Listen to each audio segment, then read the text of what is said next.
Hello everyone, thanks for tuning in to today's fourth and final video. We're going to have a look at the weather for the next 10 to 14 days for today's final video. So day 10 will take us around the 29th of June. We'll be able to extend out beyond that with the extended GFS and ECL ensembles, but runs around a couple of weeks. And we'll have a look at the CFS V2 at the end of the video over the next 4 weeks, which takes us more or less to the second half of July now, I think. So I'll get on that for you very shortly. Just say about the first video released today was our 7 AM upload. We also released the ECWF 42-day forecast, and if that wasn't enough, we released weekend forecast. Well, check out all today's videos if you'd like to do that. I'll talk you through what's coming up tomorrow at the end of this video, shall I? I think I will. Right, so turn the webcam off. We're going to begin by having a look at what's going on in Southern America on the Gulf Coast, because look at this, Tropical Storm Claudette is making landfall here on the Gold Coast. So we've been looking at this through the week, of course. We had a disturbance area around Mexico earlier in the week. It was forecast to move northwards and develop as it pushed northwards through the Gulf of Mexico. That indeed is what has happened, and it has developed into a tropical storm. That tropical storm is going to be, it has made landfall, like on the Gold Coast. It's going to be moving in that sort of direction over the next day or two. So if we click on Claudette, we can see that Claudette is currently giving maximum sustained winds of 45 miles per hour with a minimum central pressure of 1,006 millibars and moving north-northeast at 12 miles an hour, moving quite quickly. So, I mean, it's very early days to have, like, a tropical storm. It's only the 19th of June. The season only began officially on the 1st of June. Already we are up to, number C in the list, Claudette. And we've barely started the season. So again, it's just building up the idea that this is probably going to be another pretty big season. Again, last year we had a hyperactive season with a record number of named storms, even if it wasn't a record, for the energy they was producing. A lot of them were quite weak storms, but it's a very, very active season it had last year. And also, we're off to another very active, very active start to the season. Anyway, it's probably going to carry on as a very active season as well as we go through the next 2 or 3 months. So, all eyes will be on the tropical Atlantic, the Caribbean, and the Gulf, Mexico, over the coming few weeks and months, I reckon. Back home, central temperature is currently standing at 16.5, I should say, which is an anomaly of nearly 3 degrees above average. That is provisional to yesterday, the 18th of June. So, been a very, very warm start to it. It has ticked down slightly. It was a very chilly day yesterday, pouring with rain as well. So that has moved down a little bit. It'll probably carry on dropping as well over the next few days. So I reckon it'll be going under 16 degrees into the 15s sometime through the early part of next week, I would have thought.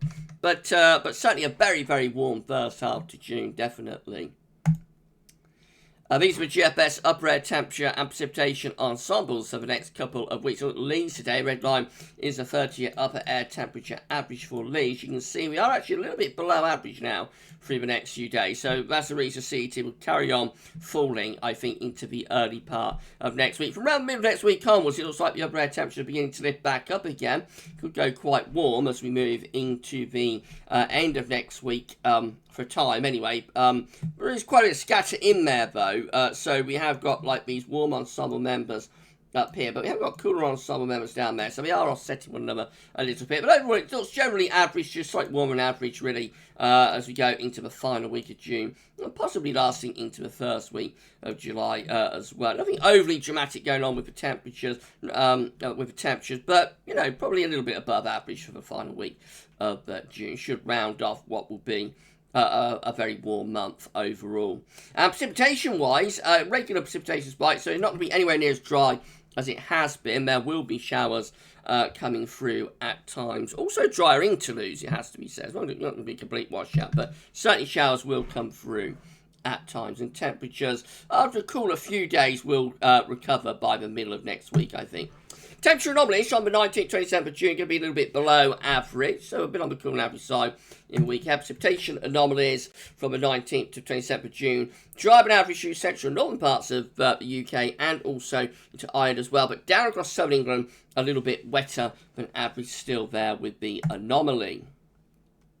Latest wind flow map from earthnorthschool.net shows that we've got quite a deep area of low pressure sitting just to our west, and this low will be bringing further rain, particularly for more southern areas tonight, tomorrow, and probably on Monday again as well. Right, let's go through the generic charts. I shall turn the webcam back on for this part of the video. We're going to start off with the UK Met Office out to 168 hours at the weather outlook. So this is how it's looking on Tuesday. High pressure beginning to ridge in from off the Atlantic. We've got a dry weather into the middle of next week. Temperatures will become a little bit warmer as well. That ridge carries on into the second half of next week, for it weakens slightly, and we begin to get a bit of a trough dropping in from the north. So the second half of next week probably be quite warm, but could turn a bit showery as high pressure just pulls back into the middle of the Atlantic a little bit. But still exerting an influence as we go into like next weekend, so the final weekend of June, 26th, 27th of June. Actually, we're not looking too bad at all. High pressure just to our southwest, ridging in, so we'd expect quite a bit of dry weather with that. Maybe some shower, but quite a bit of dry weather, and temperatures reasonably warm. So nothing overly dramatic going on with UK Met. Let's have a look at GFS midnight run. Now look at the 6Z, of course. So Tuesday going up low pressure to south, high pressure ridging in from the northwest. We'll be bringing more and wet dry weather to the north, but we'll be a little bit on the cool and showery side down in the south. In the middle of next week, relatively warm and dry under this ridge of high pressure. Not a heat wave, but you know, very pleasant conditions. Then the high pressure pulls out into the Atlantic, allows this trough to drop in from the north. So that could bring showers through the second half of next week, particularly towards the end of next week, I would have thought, but the ridge begins to ridge back in over next weekend. So next weekend is looking quite, you know, anti-cyclonic, quite ridgy, with a fair amount of dry and warm weather. Get to day 10, and the high pressure begins to pull back out into the Atlantic again with the weather system coming in from the northwest. There's probably a cold front coming in with that, bringing some showers, maybe some longer spells of rain. And beyond that, as we get into like the last day of June and the beginning of July, big change then. Low pressure sweeps through, and an active cold front probably brings about of heavy rain and turns the wind into the north. So we start July actually with a northerly wind setting in, which will be quite a chilly wind indeed. So quite a cool start to July with the GFS midnight run. High pressure getting centred out to our west, trying to ridge in, but not all that successfully so, keeping wind generally from like a northwesterly type direction as we get up to the very end of the GFS run, which today gets us to Monday the 5th of July. This is how the 6Z is looking. Very latest.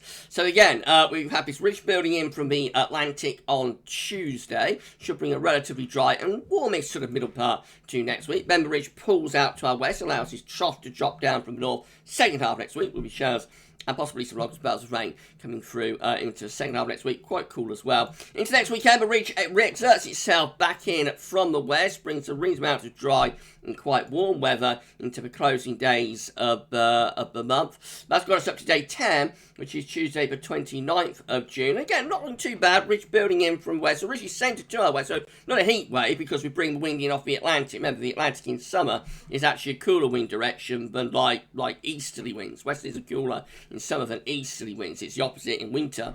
Of course. So it's reasonably warm, it's quite pleasant, and mainly dry with high pressure ridging in from the west up to day 10. Let's move out beyond and see what happens. So again, we keep this ridge sort of centred very close to us as we get to the final day of June. Doesn't look too bad there either.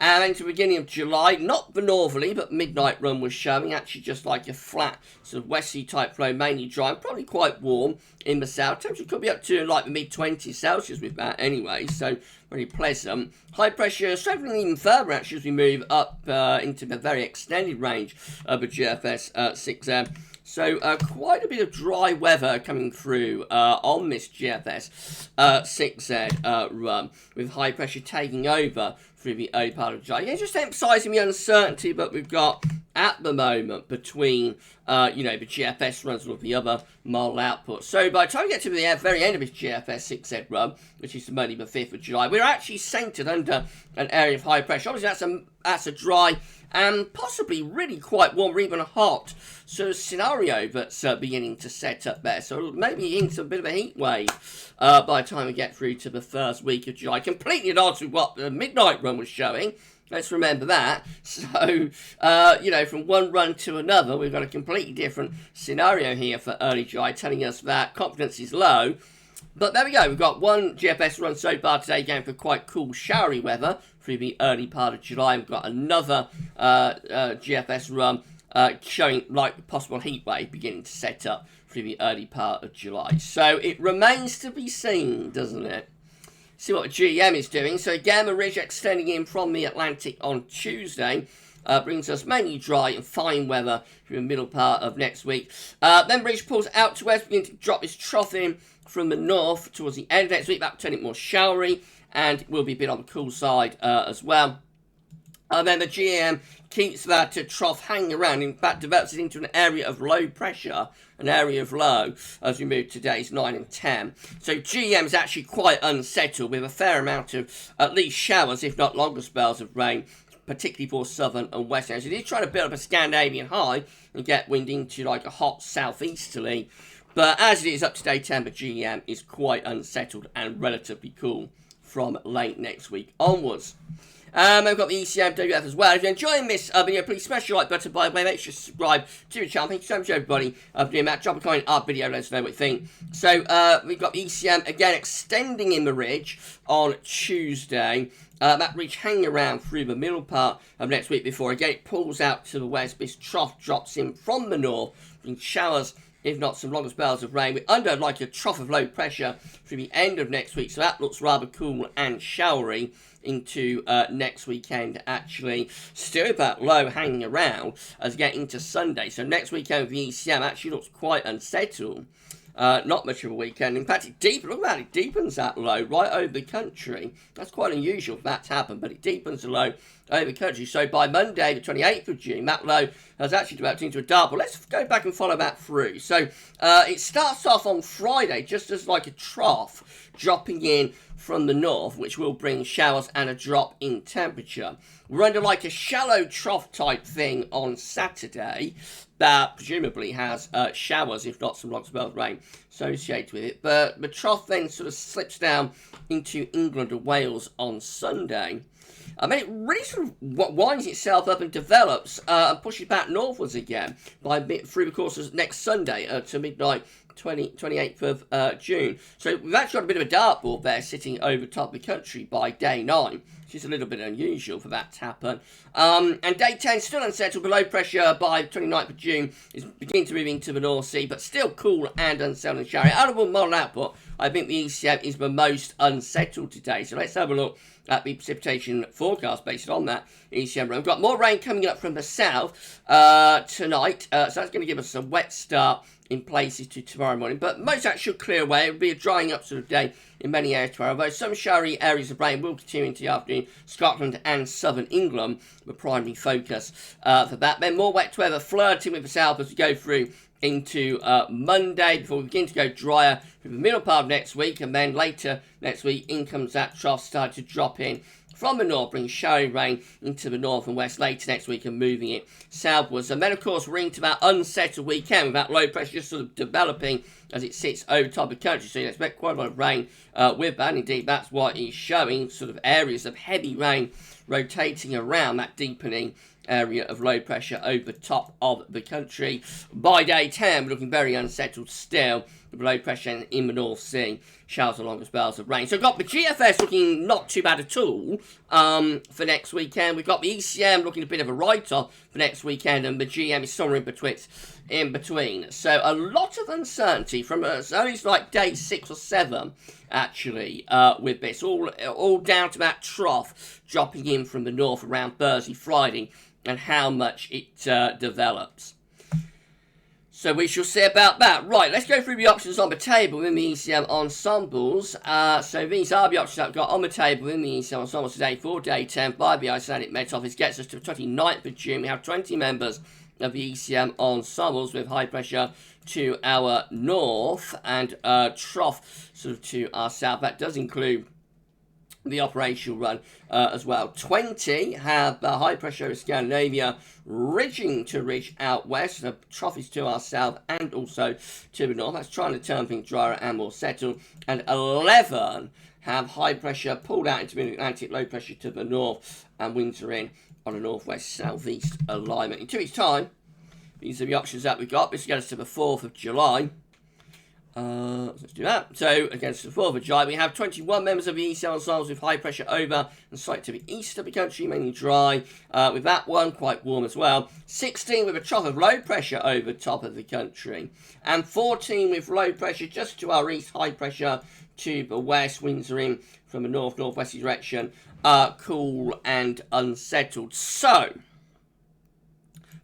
we've got 21 that are trying to settle things down and warm it up, bring winds in from the south, but we have 16 and 14 that either have low pressure over country or just slightly to our east. Both this option and this option are cool as well. So the majority option within the ECM ensembles actually is in favour of unsettled weather and quite cool weather for early July if you put that option together with that option. But of course, we've got 21, a significant amount of them, a significant number of them, that's drier and warmer on the 4th of July, so that can't be discounted either.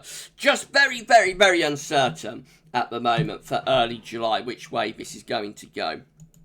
So there's week 2 finally, so it's a 500 millibar heights breaking down to week periods. The first week period takes from 19th to 25th of June. The coming week will have high pressure receding to the east and pulling out into the Atlantic, low pressure to the south and also to the north. Jet stream within that trough is doing something a little bit like that, so turning more unsettled and a little bit cooler as well. Week 2 will be the 26th of June to the 2nd of July. High pressure in the middle of the Atlantic, low pressure digging in from the north. So that looks quite mixed, to say the least, through the final days of June. Week 3 is going to be the 3rd through to the 9th of July with high pressure to the northeast and also to our west. There's probably still going to be some sort of shallow trough coming through here, coming through the gap. And then week 4 will be the 10th through to the 16th of July. Close to high pressure, but slightly centred to our west. There might be a trough over Scandinavia and generally bring wind in from like a northwesterly northerly direction. So it could be quite cool with that, but should be rather dry. So a bit of a change from the CFS today. Yesterday it was going for like quite a warm signal, I think, for July. Today it looks a little bit more mixed and a little bit cooler as well. Again, just like the ebb and flow within all of the models that we're seeing at the moment between warmer, drier weather for early July, or possibly something a little bit cooler and more unsettled. So July, or early July anyway, really is up for grabs at the moment, and anything is possible.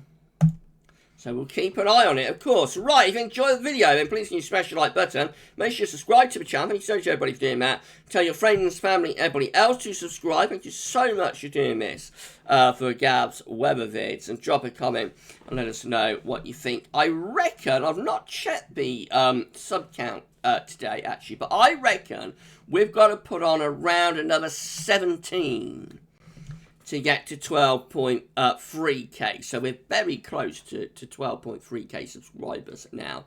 Please give us a sub if you found this video through YouTube search. You found it interesting and informative. Right, I'll just tell you what's coming up tomorrow. So we're going to start off with 7 AM upload. We will have our second autumn update. GavsWeatherVids Sunny Roundup will be coming up tomorrow as well. We're going to be live streaming from 6 o'clock. It's a Sunday live stream, so we've got to do some long range. We'll be showing you CFS and Beijing Climate Centre data for the rest of the summer, for the autumn, and also for winter 2021-2022. So ultra long range in our live stream from 6 o'clock. So I shall see you live then, but before that, of course, we've got our uploads as well tomorrow, so check those out And yeah, enjoy the rest of your Saturday. For this one, that's all for now, and thanks for watching.